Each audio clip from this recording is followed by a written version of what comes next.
Mom, you're being dramatic again. My daughter Rachel said it so casually that the rest of the family barely looked up from their plates. A few people smiled awkwardly. Someone reached for the dinner rolls. The conversation moved on as if nothing had happened. But I felt those words settle heavily in my chest. Not because they were loud. Not because they were cruel. Because they were familiar. My name is Ava Mitchell. I am 68 years old, a widow, a mother, and until that evening, I believed I knew exactly who my family was. The dinner was supposed to be simple. A quiet Sunday gathering at Rachel's house just outside Columbus, Ohio. The kind of evening I used to look forward to. The dining room smelled like roasted chicken and fresh rosemary. My grandson Ethan was home from college. The windows were open to let in the warm spring air. From the outside, everything looked normal. But lately, normal had started to feel strange. Earlier that week, I had noticed a payment missing from one of my accounts. It wasn't a huge amount, just enough to make me pause. I mentioned it to Rachel while helping clear the dishes. She immediately dismissed it. Said I was probably confused. Said online banking could be complicated. Said I worried too much. Then came the comment. "You're being dramatic again, Mom." I smiled. I nodded. I let the conversation end. That was what I had always done. Ever since my husband Robert passed away 4 years earlier, Rachel had slowly taken over more and more of my financial affairs. At first it made sense. I was grieving. There was paperwork everywhere. Insurance documents, tax forms, bank statements. Rachel offered to help. I was grateful. She was my daughter. Why wouldn't I trust her? For years, I never questioned anything. If she told me a bill had been paid, I believed her. If she said a transfer was necessary, I signed the paperwork. If she assured me everything was under control, I slept peacefully. That night, however, sleep never came.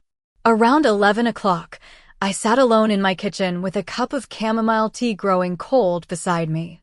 The house was silent except for the hum of the refrigerator. Moonlight spilled across the countertop where Robert used to sit reading the newspaper.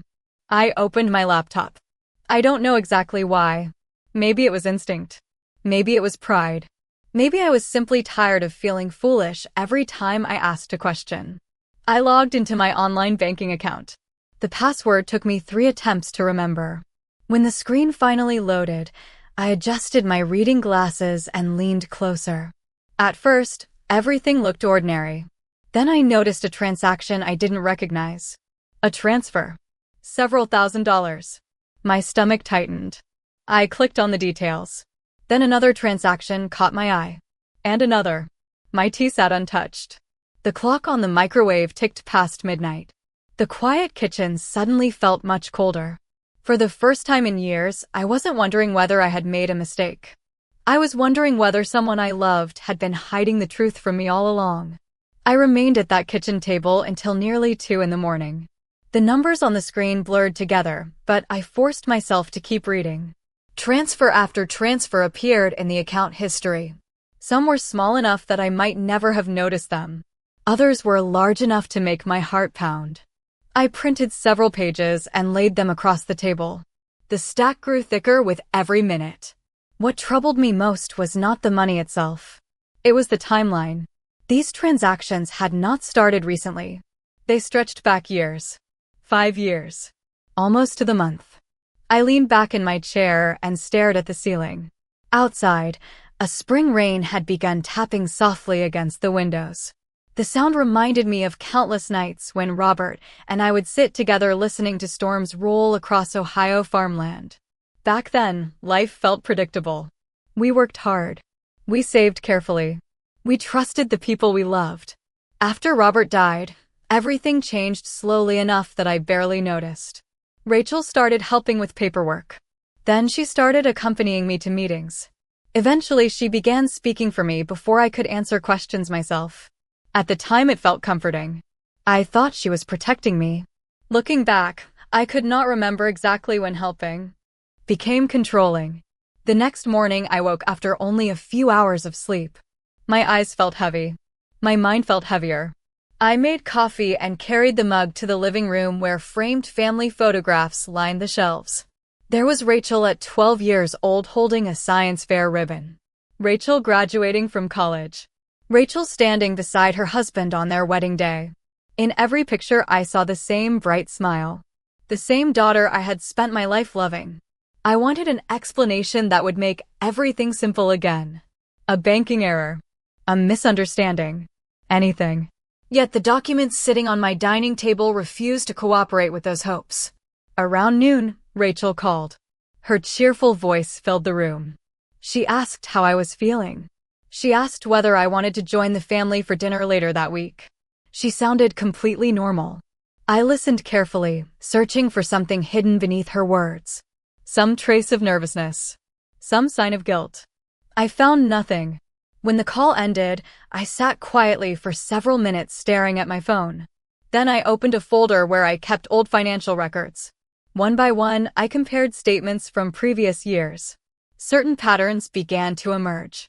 Transfers often happened shortly after Rachel offered to help with the bill. Withdrawals appeared near holidays, vacations, and major purchases. The more I looked, the less random everything seemed. By late afternoon, my dining table had disappeared beneath piles of paper. Sunlight streamed through the windows, illuminating figures and dates that suddenly felt impossible to ignore. For years, I had assumed my financial struggles were simply part of aging on a fixed income. I skipped small luxuries, delayed home repairs, thought carefully before every purchase. Meanwhile, a question kept growing louder in my mind. If my money had been leaving these accounts for years, where exactly had it been going? The following morning, I made an appointment at the bank. I told myself I was simply gathering information. Nothing more. Nothing less. Still, my hands trembled slightly as I drove across town. The branch sat in the same shopping plaza where Robert and I had opened our first savings account more than 30 years earlier. The familiar brick building should have felt comforting. Instead, it felt like the entrance to a place where answers were waiting for me. Inside, the air smelled faintly of coffee and printer ink. Everything looked exactly as it always had. Customers stood in line. Tellers smiled politely. A television mounted in the corner displayed financial news that nobody seemed to be watching. I checked in at the front desk and waited. A few minutes later, a woman approached with a warm smile. Her name was Margaret Lewis. I recognized her immediately. She had worked there for years. She had helped Robert and me refinance our mortgage long ago. She remembered birthdays. Asked about grandchildren. The kind of person who made a large institution feel personal. She led me into a small office with glass walls and offered me a seat. For a moment, I almost lost my nerve. I almost convinced myself to go home and forget everything. Then I opened my folder and placed several statements on her desk. Margaret adjusted her glasses and began reading. At first, her expression remained neutral, professional, focused. But as she turned page after page, I noticed subtle changes. Her smile disappeared. Her forehead tightened. She leaned closer to the documents. The silence stretched longer than I expected. Finally, she looked up. Mrs. Mitchell, what exactly would you like me to help you understand? I pointed to several transactions highlighted in yellow. I want to know where this money went. Margaret studied the pages again. She clicked through information on her computer screen. Her fingers moved quickly across the keyboard. Every second felt painfully slow. Then she stopped typing. Her eyes shifted from the monitor back to me. You are saying you did not authorize these transfers? The question landed heavily between us. I stared at her. No, I said quietly.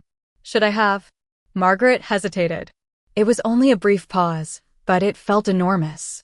Mrs. Mitchell, according to these records, the transactions were completed using credentials connected to your joint account access. My stomach tightened. Joint account access.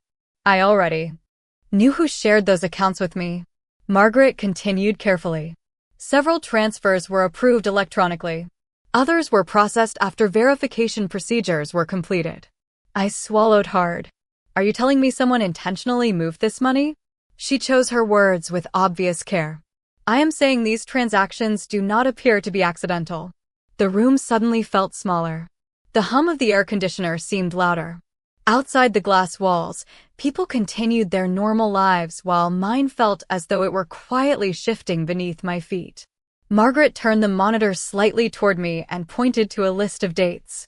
One after another. Year after year. Thousands of dollars moving away in small amounts that rarely attracted attention. Looking at that screen, I realized something that frightened me more than any missing balance. This had not happened once. It had not happened twice. Someone had been counting on me never looking closely enough to notice. I drove home in silence. The radio remained off. The roads I had traveled for decades looked strangely unfamiliar, as though the world itself had shifted slightly while I sat in that office. When I reached my house, I placed the folder on the kitchen table and stood by the window overlooking the backyard. The maple tree Robert planted 20 years earlier swayed gently in the afternoon breeze. Everything outside appeared peaceful. Inside, however, old memories had begun rearranging themselves. Once I started looking at the past differently, I could not stop.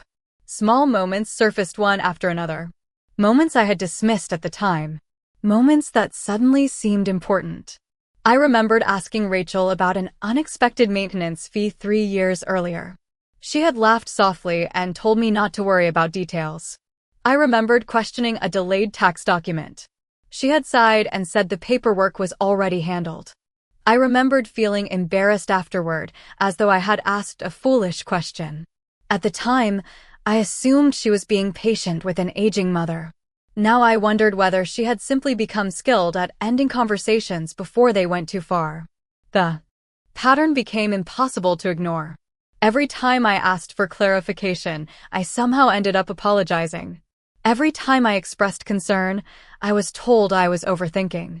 Every time I wanted to review something myself, Rachel assured me she had already taken care of it. The words echoed in my mind. Trust me, Mom. Do not stress yourself out. I have everything under control. For years those phrases sounded comforting. Now they sounded different. I opened an old storage box in the hall closet and began sorting through documents. Insurance records. Mortgage statements. Tax returns. The smell of old paper filled the room. As the afternoon faded into evening, I found myself building a timeline. Dates. Transfers. Conversations. Purchases. Certain details stood out. One large transfer occurred only weeks before Rachel and her husband purchased their new sport utility vehicle. Another appeared shortly before an expensive family vacation to Florida. At the time, I had admired their success. I had been proud of them. It never occurred to me that my sacrifices might have helped fund comforts I could barely afford for myself. The realization hurt more than I expected. Not because of the money. Because of the trust. I thought about all the times I postponed replacing worn furniture. The vacations I never took. The home repairs I delayed. I had convinced myself that careful budgeting was simply part of widowhood. Meanwhile, money quietly disappeared from accounts I spent decades building alongside Robert. As darkness settled outside, I sat alone beneath the soft light above the kitchen table. The papers stretched across the surface like pieces of a puzzle, finally revealing an image I did not want to see. Then another memory surfaced. A conversation from nearly 2 years earlier. Rachel had become unusually defensive when I asked to review account access information. She changed the subject almost immediately. At the time, I let it go. Tonight, I did not. I wrote the date down. Then I circled it. For the first time, I stopped asking whether something was wrong. Instead, I began asking how much of the truth I had not discovered yet. The next few days passed in a strange rhythm. Outwardly, nothing changed. I watered my flowers. I went grocery shopping. I waved to neighbors walking their dogs in the evening. Anyone looking at me would have seen an ordinary retired woman living an ordinary life. Inside, however, I was paying attention in a way I had not done for years. Every receipt. Every statement. Every memory. On Thursday afternoon, Margaret called. Her voice was calm, but there was a seriousness beneath it that immediately caught my attention. She asked whether I could stop by the branch the following morning. She said there were additional records I might want to review. I barely slept that night. By 9 o'clock the next morning, I was sitting across from her desk again. This time, a thicker folder rested between us. Margaret opened it carefully. "Mrs. Mitchell, I cannot tell you what conclusions to draw," she said. "But I can help explain what these records show." She slid several documents toward me. Many of the transfers I had already seen. Others were new. There were authorization logs, account access records, transaction histories stretching back years. My eyes moved slowly across the pages. Then I noticed something that made me stop breathing for a moment. Certain transactions had been completed only hours after conversations with Rachel. Dates I remembered clearly. One transfer appeared the same week she told me her family needed help covering unexpected expenses. Another occurred shortly before she posted photographs from a luxury resort in Arizona. Another appeared just days before the purchase of a new vehicle. None of this proved intent. Yet together, the pattern felt impossible to ignore. Margaret pointed to a section of the report. "These transfers were not system errors," she explained gently. "They were properly authenticated." I nodded slowly. The words landed differently this time. Properly authenticated. Someone knew exactly what they were doing. As I continued reviewing the documents, another realization emerged. The money had not disappeared during a single difficult period. It had continued through good years and bad years alike. Through promotions, vacations, home renovations, through moments when Rachel often spoke about financial responsibility and careful planning. The contradiction sat heavily in my chest. On the drive home, I found myself noticing things I had ignored before. The expensive outdoor furniture on Rachel's back patio. The upgraded kitchen she proudly showed me last Thanksgiving. The frequent weekend trips she described so casually. Until now, I had viewed those things as evidence that she and her husband were doing well. Perhaps they were. But now another possibility stood beside that explanation. Later that evening, I opened social media for the first time in weeks. Photograph after photograph appeared on the screen. Beach vacations, concert tickets, designer handbags, weekend getaways, smiling faces. None of it looked suspicious by itself. Yet, viewed alongside the records sitting on my dining table, the images felt different. I closed the laptop and sat quietly in the darkening room. For years, I had trusted explanations instead of evidence. I had accepted reassurance instead of asking questions. That version of me was beginning to disappear. In her place stood someone far more careful. Someone who was no longer searching for excuses.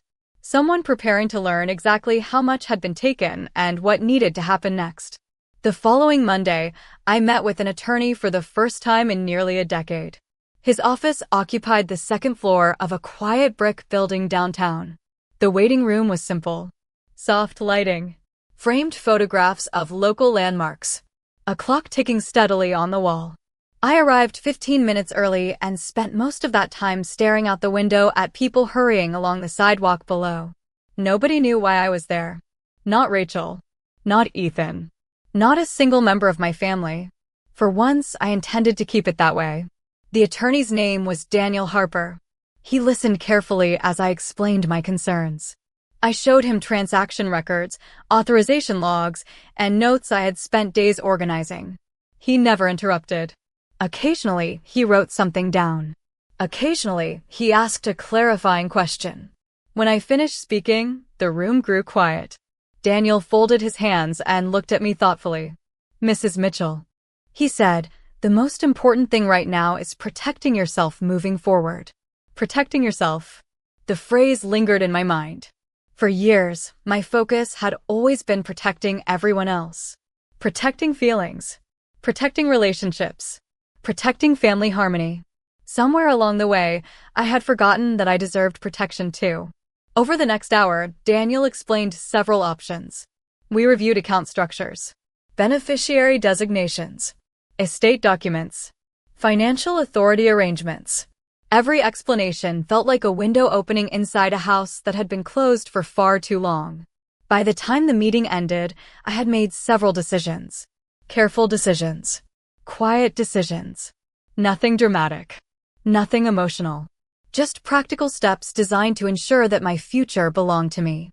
When I returned home, I placed the new paperwork beside the growing stack on my dining table. Sunlight streamed through the curtains. Dust particles drifted through the air. The house felt strangely peaceful. For the first time in weeks, I experienced something that had been missing since this journey began. Clarity. Later that evening, Rachel called. She sounded cheerful. She asked whether I wanted to join the family for dinner on Saturday. She talked about a neighborhood event and mentioned plans for an upcoming weekend trip. Her voice remained completely relaxed, as though nothing had changed, as though everything was exactly the same as it had always been. I listened quietly. The difference was that now I heard things differently. Every reassurance sounded rehearsed. Every casual comment carried new weight. Yet I did not challenge her. I did not argue. I simply wished her a pleasant evening and ended the call. Afterward, I sat alone in the living room and looked at a photograph of Robert resting on the bookshelf. He wore the same gentle smile I remembered from countless ordinary days. I should have paid closer attention, I whispered. Then I shook my head. No, regret would not help me now. What mattered was what came next. The paperwork on my table represented more than financial protection. It represented a choice. A decision to stop ignoring uncomfortable truths. A decision to stop surrendering responsibility for my own life. And although Rachel did not know it yet, the foundation beneath her comfortable assumptions had already begun to shift. 3 days later, the final pieces fell into place. I returned to the bank early on a quiet Thursday morning. The parking lot was nearly empty, and a cool breeze carried the scent of freshly cut grass across the pavement. Margaret greeted me with the same calm professionalism she always showed, but this time there was a folder waiting on her desk before I even sat down. Together, we reviewed the last remaining accounts connected to my financial records. Some had balances I already knew about. Others contained details I had not examined in years.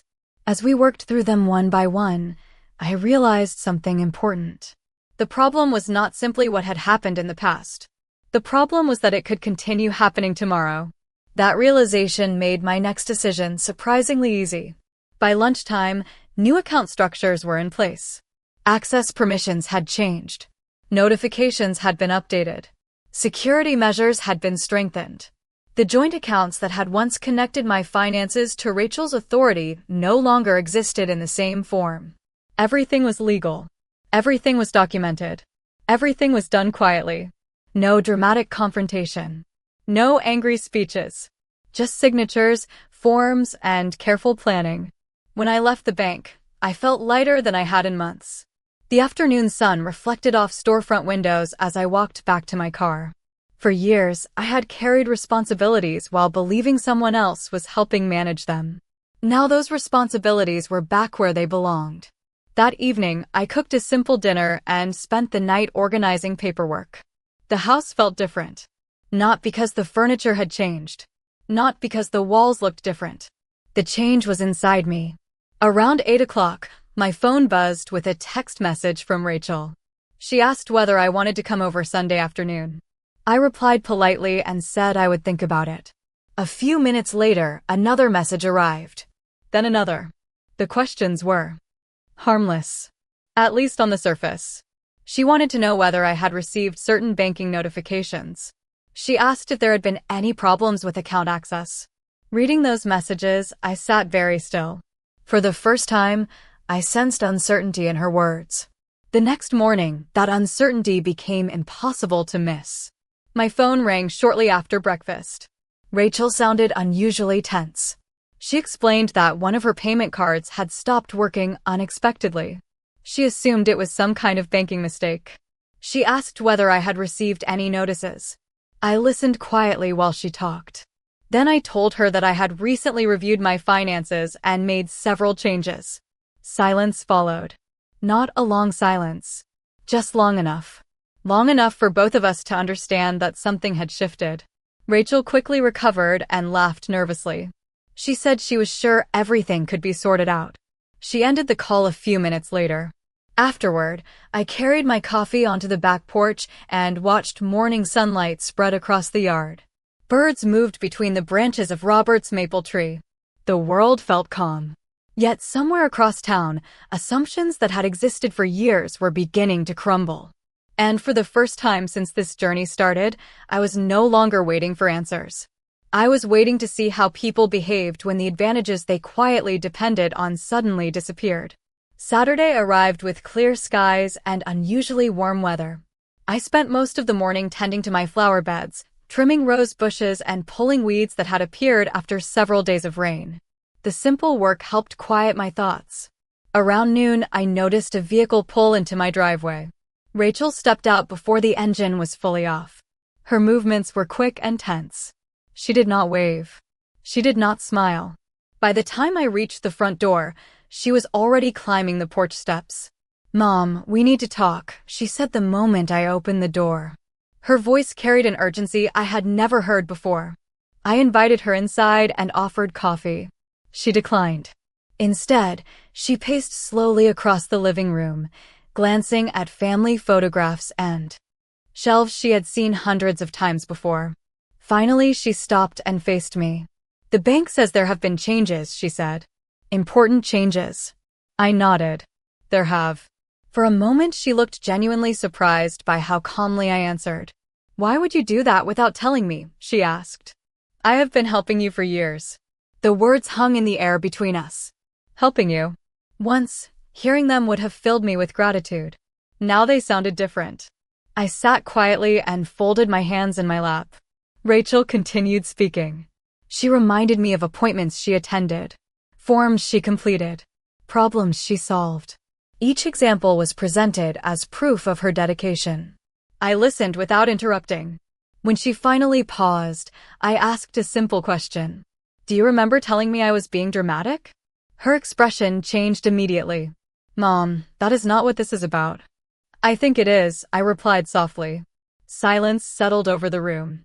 Outside, a lawnmower hummed somewhere down the street. Inside, neither of us moved. Rachel tried a different approach. She insisted there had been misunderstandings. She suggested I had become confused by financial documents. She said I was drawing conclusions without having all the facts. As she spoke, I realized something important. The conversation felt familiar because I had lived through versions of it for years. The explanations changed. The outcome never did. Somehow I always ended up doubting myself. This time was different. The papers were real. The records were real. The patterns were real. I stood and walked to the dining table where several folders remained neatly organized. I did not raise my voice. I did not accuse her of anything. I simply placed one folder in front of her. Rachel opened it. Her eyes moved across transaction histories and account records. The confidence in her posture slowly faded. For several long seconds, she said nothing at all. Then she closed the folder. "You went through everything," she whispered. "Yes," I answered. Another silence followed. Not angry. Not dramatic. Just honest. For the first time in years, neither of us could hide behind assumptions. Rachel looked at me carefully, as though seeing someone unfamiliar sitting across from her. In a way, she was. The woman who automatically accepted every explanation was gone. And sitting there in the quiet afternoon light, I realized I no longer needed permission to trust my own judgment. After Rachel left that afternoon, the house became quiet again. I stood at the window for a long time, watching her car disappear down the street. I expected to feel victorious. Instead, I felt something calmer. Something steadier. The truth was that this had never been about winning. It had been about seeing clearly. In the weeks that followed, life settled into a new routine. There were meetings with financial advisors. A few additional conversations with Daniel Harper. More paperwork than I cared to count. Each step moved my affairs further into order and further under my own control. For the first time in years, every account, every document, and every decision passed through my own hands. The process was not dramatic. It was quiet, methodical, necessary. Rachel and I spoke only occasionally during that period. Our conversations were polite but different. The easy assumptions that once filled the space between us had disappeared. Neither of us pretended otherwise. One evening, Ethan stopped by unexpectedly. He carried a small box of pastries from a local bakery and sat with me on the back porch while the sun lowered behind the trees. We talked about school, work, and ordinary things. Eventually, he looked down at his hands and said, "Grandma, I know something has been going on." I did not ask what he had heard. I simply listened. Ethan sighed and shook his head. "I just want you to know that I love you." The simplicity of those words nearly brought tears to my eyes. Not because they solved anything, because they were honest. After so many weeks spent sorting through records, explanations, and uncomfortable truths, honesty felt priceless. As summer approached, I found myself doing things I had postponed for years. I repaired the deck Robert always wanted fixed. I took a weekend trip to a lakeside town I had always wanted to visit. I joined a community gardening group. Small things. Ordinary things. Yet each one felt like evidence that my life still belonged to me. One morning, several months later, I opened a drawer and found the first bank statement that had started this entire journey. The pages were slightly worn from being handled so many times. I sat at the kitchen table and looked through them one final time. The numbers no longer shocked me. The questions no longer kept me awake at night. What remained was a lesson I wished I had learned sooner. Trust is valuable, but trust should never replace awareness. Love is important, but love should never require surrendering your judgment.